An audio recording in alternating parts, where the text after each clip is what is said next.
If I announce it, then it's real.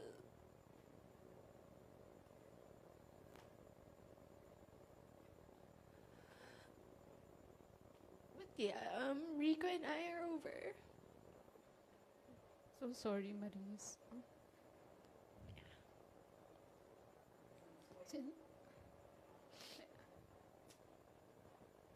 Okay lang bang mag-share ka, Maris? Kasi parang emotional ka. It's fresh. It's been a few weeks. Loneliest, emptiest weeks I've ever experienced in my life. Yeah. So, I know, may pinagdadaanan ka nga. Pero paano ka nagko-cope up ngayon? Nanonood lang ako ng Bluey. Ayun lang.